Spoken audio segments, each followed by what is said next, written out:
नमस्कार दोस्तों, स्वागत है आप सभी का।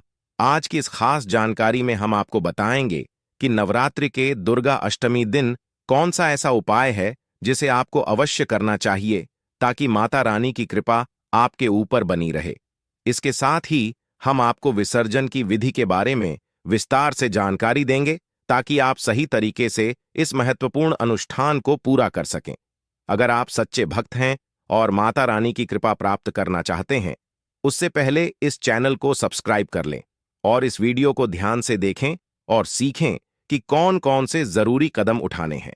नवरात्रि के आखिरी दिन कलश का विसर्जन करना बेहद महत्वपूर्ण होता है।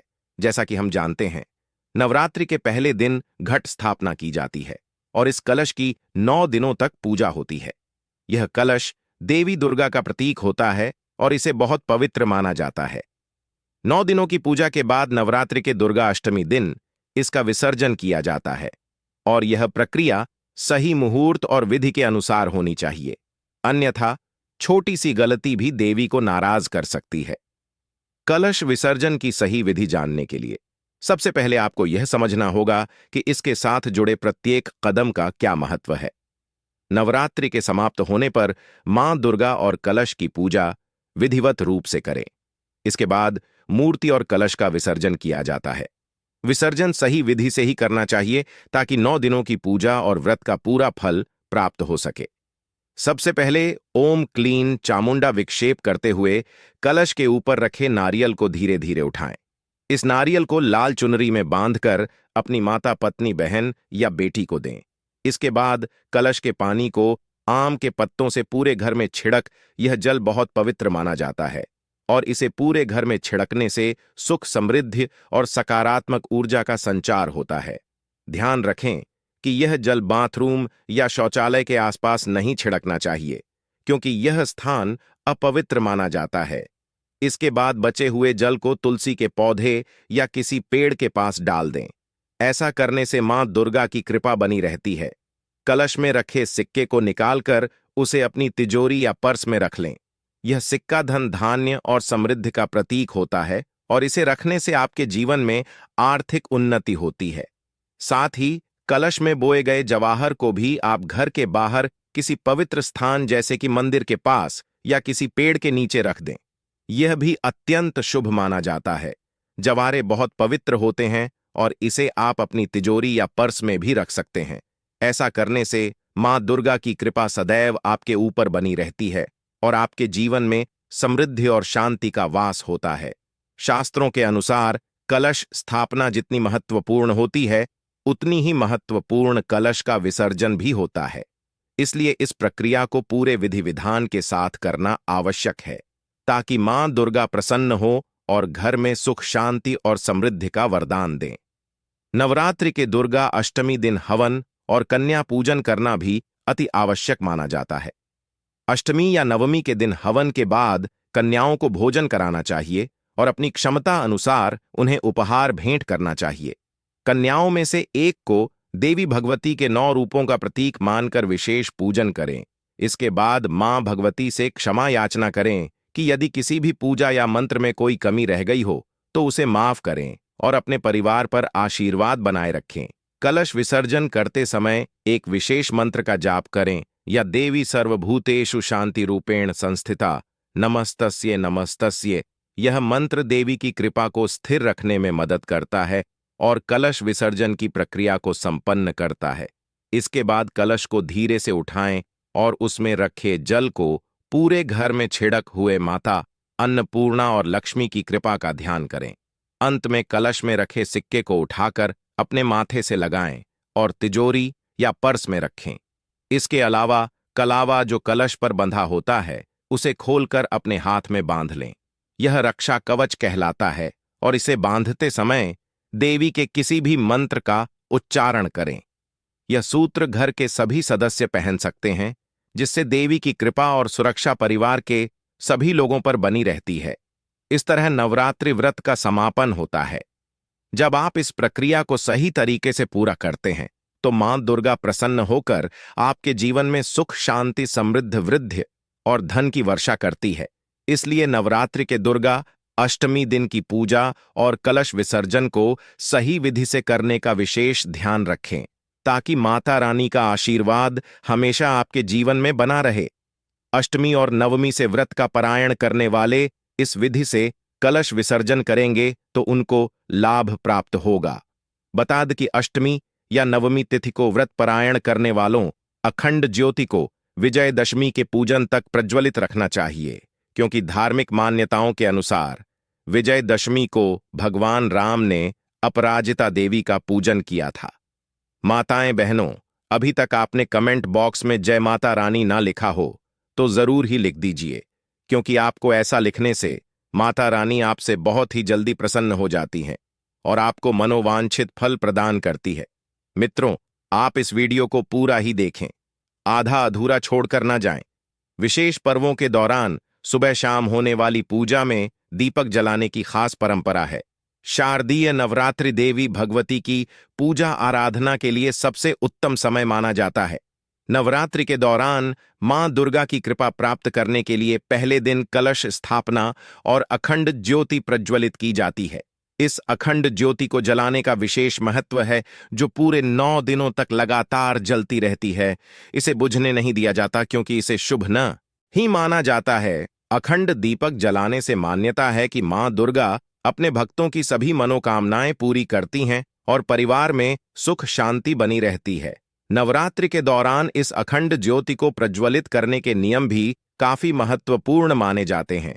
अखंड ज्योति प्रज्वलित करने के लिए पीतल के दीपक का उपयोग शुभ माना जाता है। यदि पीतल का दीपक उपलब्ध ना हो तो मिट्टी के दीपक में भी अखंड ज्योति जलाई जा सकती है। दीपक को कभी भी सीधे जमीन पर नहीं रखना चाहिए। इसे उचित स्थान पर स्थापित करके मां दुर्गा का ध्यान करते हुए ज्योति जलानी चाहिए। साथ ही घी का उपयोग दीपक प्रज्वलित करने के लिए उत्तम माना गया है। यदि घी उपलब्ध ना हो तो तिल या सरसों के तेल का भी उपयोग किया जा सकता है। देवी की प्रतिमा के दाईं ओर अखंड ज्योति रखी जाती है, जबकि तेल का दीपक बाईं ओर प्रज्वलित किया जाता है। इसे किसी कांच के लैंप से ढक कर रखा जाता है, ताकि ज्योति बुझने ना पाए, और दीपक को स्वयं ही बुझने दिया जाता है। उसे फूंक मारकर नहीं बुझाना चाहिए। नवरात्रि के 9 दिनों में अष्टमी और नवमी के दिन कन्या पूजन का विशेष महत्व होता है। भक्त इन दिनों 9 कन्याओं को भोजन कराते हैं, जिन्हें देवी का स्वरूप माना जाता है। ऐसा माना जाता है कि कन्या भोज कराने से घर में सुख शांति आती है और सभी प्रकार के कष्ट दूर होते हैं। कन्याओं की आयु 10 वर्ष से कम होनी चाहिए, ताकि पूजन पूर्णता प्राप्त कर सके। जिन कन्याओं को भोजन कराया जाता है, उनके माध्यम से देवी की कृपा प्राप्त होती है और जातक का जीवन समृद्ध होता है। कन्या पूजा के दौरान पहले देवी को नैवेद्य अर्पित करना आवश्यक होता है। उसके बाद कन्याओं को भोजन कराया जाता है। यदि किसी कारणवश कन्या भोज नहीं करवा पाए तो भोजन सामग्री जैसे चावल, आटा, सब्जी आदि कन्याओं को उनके घर पर जाकर भेंट कर सकते हैं। महाअष्टमी के दिन मां महागौरी की पूजा होती है, जबकि महाअष्टमी को मां काल रात्रि की। इन दिनों भक्त कन्याओं को भोजन कराकर उपहार देते हैं, ताकि देवी की कृपा बनी रहे। पुराणों में भी कन्या पूजन का विशेष महत्व बताया गया है। नवरात्रि के दौरान कम से कम एक बार कन्या पूजन करना आवश्यक माना गया है। बिना कन्या पूजन के नवरात्रि का व्रत अधूरा माना जाता है। यह भी कहा गया है कि 10 वर्ष तक की कन्याओं का पूजन करना चाहिए। हर आयु की कन्या का अलग महत्व होता है। उदाहरण के लिए 2 साल की कन्या को कोमारी कहा जाता है, जिनकी पूजा से दुख और दरिद्रता का नाश होता है। 3 साल की कन्या त्रिमूर्ति मानी जाती है, जिनकी पूजा से धन और परिवार का कल्याण होता है। इसी प्रकार 4 साल की कन्या कल्याणी मानी जाती है, जिनकी पूजा से सुख समृद्धि प्राप्त होती है। 5 साल की कन्या रोहिणी होती है, जिनकी पूजा से रोगों से मुक्ति मिलती है। 6 साल की कन्या कालिका कहलाती है, जिनकी पूजा से विद्या और राजयोग की प्राप्ति होती है। 7 साल की कन्या चंडिका मानी जाती है, जिनकी पूजा से ऐश्वर्य प्राप्त होता है। 8 साल की कन्या श्यामभवी होती है, जिनकी पूजा से लोकप्रियता बढ़ती है। 9 साल की कन्या दुर्गा कहलाती है, जिनकी पूजा से शत्रुओं पर विजय प्राप्त होती है। 10 साल की कन्या सुभद्रा मानी जाती है, जिनकी पूजा से मनोरथ पूर्ण होते हैं और सुख मिलता है। कन्या पूजन के दिन आने वाली कन्याओं का स्वागत सच्चे मन से करना चाहिए। उनके पैर धोने से पापों का नाश होता है और जीवन में तरक्की होती है। कन्याओं को भोजन कराते समय पहले देवी मां को भोग लगाना चाहिए। इसके बाद सभी कन्याओं को भोजन कराएं और अपनी इच्छा अनुसार दक्षिणा अवश्य दें, क्योंकि दक्षिणा के बिना दान अधूरा माना जाता है। कन्या पूजन से भक्तों के जीवन में हर प्रकार की समस्याओं का समाधान होता है। उदाहरण के लिए, विवाह में देरी हो रही हो तो 5 साल की कन्या को खाना खिलाकर श्रृंगार का सामान भेंट करना चाहिए। धन संबंधी समस्या होने पर 4 साल की कन्या को खीर खिलानी चाहिए। इसी प्रकार शत्रु बाधा या काम में रुकावट को दूर करने के लिए 9 साल की कन्याओं को कपड़े और भोजन सामग्री भेंट की जाती है। नवरात्रि के दौरान कन्या पूजन और अखंड ज्योति जलाना विशेष शुभ माना जाता है। इससे मां दुर्गा की कृपा प्राप्त होती है, जीवन में समृद्धि और शांति का वास होता है और भक्त के सभी कार्य सफल होते हैं। विशेष पर्वों के दौरान सुबह शाम होने वाली पूजा में दीपक जलाने की खास परंपरा है। शारदीय नवरात्रि देवी भगवती की पूजा आराधना के लिए सबसे उत्तम समय माना जाता है। नवरात्रि के दौरान मां दुर्गा की कृपा प्राप्त करने के लिए पहले दिन कलश स्थापना और अखंड ज्योति प्रज्वलित की जाती है। इस अखंड ज्योति को जलाने का विशेष महत्व है, जो पूरे 9 दिनों तक लगातार जलती रहती है। इसे बुझने नहीं दिया जाता, क्योंकि इसे शुभ नहीं माना जाता है। अखंड दीपक जलाने से मान्यता है कि मां दुर्गा अपने भक्तों की सभी मनोकामनाएं पूरी करती हैं और परिवार में सुख शांति बनी रहती है। नवरात्रि के दौरान इस अखंड ज्योति को प्रज्वलित करने के नियम भी काफी महत्वपूर्ण माने जाते हैं। अखंड ज्योति प्रज्वलित करने के लिए पीतल के दीपक का उपयोग शुभ माना जाता है। यदि पीतल का दीपक उपलब्ध ना हो तो मिट्टी के दीपक में भी अखंड ज्योति जलाई जा सकती है। दीपक को कभी भी सीधे जमीन पर नहीं रखना चाहिए। इसे उचित स्थान पर स्थापित करके मां दुर्गा का ध्यान करते हुए ज्योति जलानी चाहिए।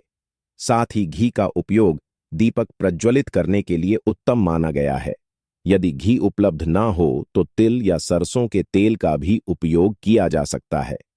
देवी की प्रतिमा के दाएं ओर अखंड ज्योति रखी जाती है, जबकि तेल का दीपक बाईं ओर प्रज्वलित किया जाता है।